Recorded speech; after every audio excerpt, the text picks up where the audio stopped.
নবী করিম সাল্লাল্লাহু আলাইহি ওয়াসাল্লামের আরেকটি হাদিস প্রমাণ করে যে মহিলারা যদি প্রসূতি অবস্থায় মারা যায়, ছেলে মেয়ে ভূমিষ্ঠ হতে গিয়ে, তাহলে তাকে কি বলা হয়েছে? এইরকম মহিলা কি বলা হয়েছে? শহীদ বলা হয়েছে। ওয়াল মারআতু তামুতু বিজামইন শাহীদাতুন, মহিলা যদি ছেলে মেয়ে ভূমিষ্ঠ হওয়ার সময় ইন্তেকাল করে, ভূমিষ্ঠ হওয়ার পূর্বে বা পরে, ওই সময়গুলিতে যদি ইন্তেকাল করে তাহলে শহীদ ইনশাআল্লাহ, শহীদ। তবে শহীদ হওয়ার জন্য মুসলিম হওয়া শর্ত, মুআহ্হিদ হওয়া শর্ত, নামাজি হওয়া শর্ত, নামাজি হওয়া শর্ত। এই শর্তগুলি সবসময় মনে থাকে। শহীদ মুসলিম হবে, কাফের হবে না। শহীদ মুআহ্হিদ মুসলিম হবে, তাওহীদ প্রতিষ্ঠাকারী হবে। মুশরিক, বহুত্ববাদী, কবর মাজার পূজারী কখনো শহীদ হবে না, কখনো শহীদ হবে না। শহীদ হওয়ার জন্য শর্ত শিরক মুক্ত মুসলিম হওয়া। মুসলিম মানে শিরক মুক্ত, কুফরি মুক্ত, নেফাক মুক্ত, মুনাফিক, কপটতা মুক্ত, সব মুক্ত হইতে হবে, তাহলে মুসলিম।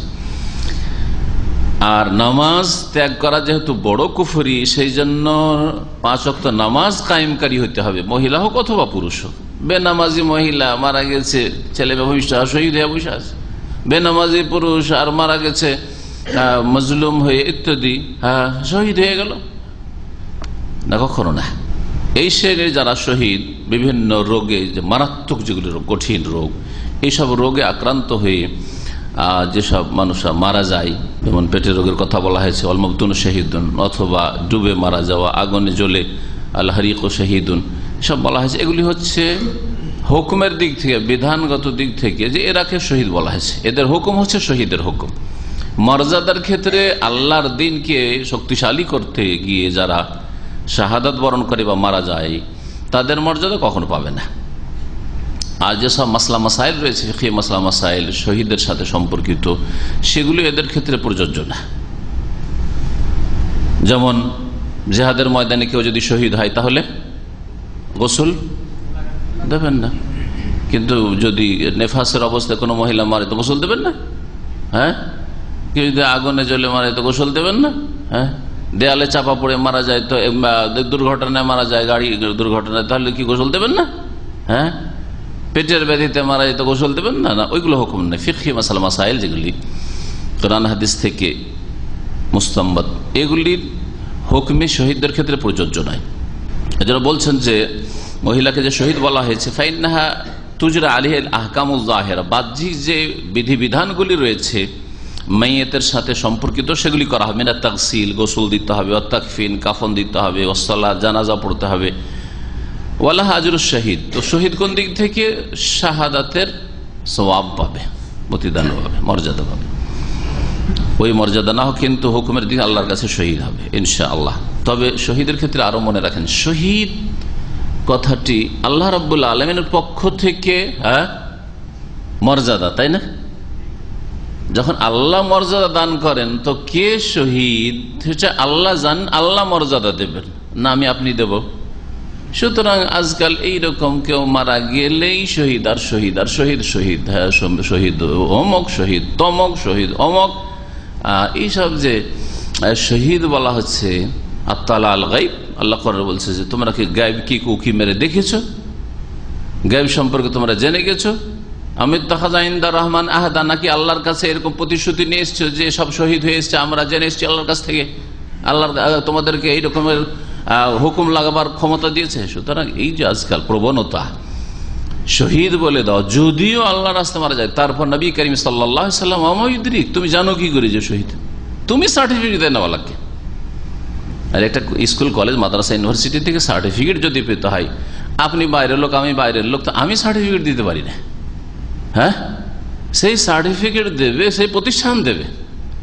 তাহলে শাহাদাত যখন আল্লাহর পক্ষ থেকে মর্যাদা, তো এই সার্টিফিকেট আল্লাহ দেবেন। এই জন্য আমি খেয়াল করেছেন হয়তো শুরুতে বলেছি ইনশাআল্লাহ শহীদ, কি বলেছি? মানে আল্লাহর কাছে আশা করি, বা আল্লাহ তার শাহাদাত কবুল করুন। যদি ভালো মানুষই হয়, সত্যি শাহাদাত শহীদ হওয়ার বাহ্যিক দিকগুলি পাওয়া যাচ্ছে, আল্লাহ যেন তার শাহাদাত কবুল করেন। আর নেক লোক, একটা লোক মজলুম হয়েছে, ইত্যাদি হয়েছে, আর ফাঁসিতে চড়ানো হয়েছে, শহীদ শহীদ শহীদ। আরে এই সার্টিফিকেট তোমার অধিকারটা কোথায়? দেওয়ার, এ তো আল্লাহ দেবেন। আমি একথাও বলছি না যে তার শহীদ নাই, কিন্তু আপনাকে আমাকে সার্টিফিকেট দেওয়ার ইখতিয়ারটা কে দিলা? এ তো আল্লাহর ক্ষমতা নিজের হাতে নিয়ে নেওয়া। খাইবারের যুদ্ধে মারা গেছেন একজন সাহাবী, সাহাবীরা বলছেন 325, 323 নম্বর হাদিস, এই ব্যক্তি শহীদ, ওই ব্যক্তি শহীদ, ওই ব্যক্তি শহীদ। আল্লাহ নবীর সামনে শুনে ওই ব্যক্তি সম্পর্কে বলছেন, কাল্লা ইন্নী রাআইতুহু ফিন-নার, ওকে শহীদ বলছে মানে একে আমি জাহান্নামে জ্বলতে দেখছি, শহীদ কেমনে হলো? হাদিসটা একটু তাৎপর্য বিশ্লেষণ করবেন। সাহাবীরা বুঝতে পারলাম না, কে রে? একজন সাহাবী যুদ্ধে গেছেন, যুদ্ধে অংশগ্রহণ করছেন, যুদ্ধে মারা গেছেন, আর তাকে বলছেন জাহান্নামী, ঘটনা কি? সাহাবীরা খুঁজে দেখলো বিষয়টা, দেখলো তার ব্যাগের মধ্যে একটা রুমাল পাওয়া গেল, পুরাতন রুমাল, গনিমতের মাল থেকে তিনি নিয়েছেন বন্টন করার আগেই। বুঝতে পেরেছেন তো? এটা শুনতে পাওয়ার পরে হাদিসে আসছে একটা ফাজাবি শিরাকিন আও শিরাকাইন, একটা ফিতা বা দুইটা সুতা নিয়ে এসে আল্লাহ রাসূলের কাছে দিচ্ছেন আর বলছেন, ইয়া রাসূলুল্লাহ আসাবতুহু মিনাল গনাইম ক্বাবলা মাকসামিন, এটা আমি নিয়েছিলাম গনিমতের মাল থেকে বন্টন করার আগেই, এইটা আমি রেখে গেলাম, আল্লাহ রাসূলের রেখে গেলেন। আরেকজন এসে একটা সুতা জমা দিচ্ছেন, আল্লাহ নবী আসাবতু মিনাল গনাইম ক্বাবলা মাকসামিন, আমি এটা নিয়েছিলাম গনিমতের মাল থেকে ফেরত দিয়ে গেলাম। আল্লাহ রাসূল এটা নিয়ে বলছেন, আরে শিরাকুন ফিন্নার শিরাকান ফিন্নার তালতাইহুনা নারান, এই একটা সুতাও তোমাকে জাহান্নামে নিয়ে যাবে, এই দুইটা ফিতাও তোমাকে জাহান্নামে নিয়ে যাবে। জাহান্নামে এই ফিতা তোমাকে পুড়ায়া পুড়ায়া পুড়ায়া একবারে অঙ্গার বানিয়ে দিবে। কি বুঝলেন আপনি? সাহাবায়ে কেরাম এই কথা, আল্লাহর নবী এই কথা বলার কারণে সাহাবীদের ভিতরে প্রতিক্রিয়া সৃষ্টি হয়েছিল, সঙ্গে সঙ্গে ফেরত দিলেন। আপনাকে এই হাদিস আজকে শোনালাম, আগামী 10 বছর গ্যারান্টি দিলাম, আপনি যা আত্মসাৎ করেছেন বাকি 10 বছরের পরিশোধ আপনি করবেন না। আমি হয়তো আমার কথাটা বুঝাতে পারলাম না, তবে চেষ্টা করেছি। বুঝেননি? সাহাবায়ে কেরাম শোনা মাত্রই যে যা নিয়েছিল, এটা হালকা বিষয়, একটা ফিতা নিলে কি হয়েছে, এইটাও জমা দিলেন শোনা মাত্রই। কিন্তু আপনাকে আমি বললাম এই হাদিসটা আপনার মনে ক্রিয়া করেনি, আগামী 10 বছরে ক্রিয়া করবে না। কার মাল কয় টাকা আত্মসাৎ করেছেন, মালিককে ফেরত না দিলে মক্কায় ঘরে গিয়ে যদি 50,000 বছর আল্লাহর কাছে মাপ চান, আল্লাহ ক্ষমা করবেন না। এটা হাক্কুল এবার। চেয়ারম্যান সাহেব হজ করতে গেলে কোনো লাভ হবে না, আগে গম ফেরত দিয়ে যেতে হবে, আগে ফেরত দিতে। যদি থেকে যায়, 1 নম্বর শাস্তি হলো কাল কিয়ামতের মাঠে তাকে বহন করে নিয়ে যেতে হবে। 2 নম্বর শাস্তি হলো একে জাহান্নামে এইগুলো পুড়াবে, আগেই মাপ চেয়ে নেন ওই ব্যক্তির কাছে, ওই দিন আসার আগেই। যদি বক্তব্য বুঝে থাকেন আপনি বিশ্লেষণ করবেন কার কাছে কত টাকা মেরেছি।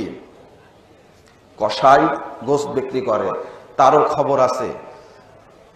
মুদির দোকানদার তেল বিক্রি করে, ঠকাইছে কাস্টমারকে, ওকে হিসাব করতে হবে কতজনকে ঠকাইছে।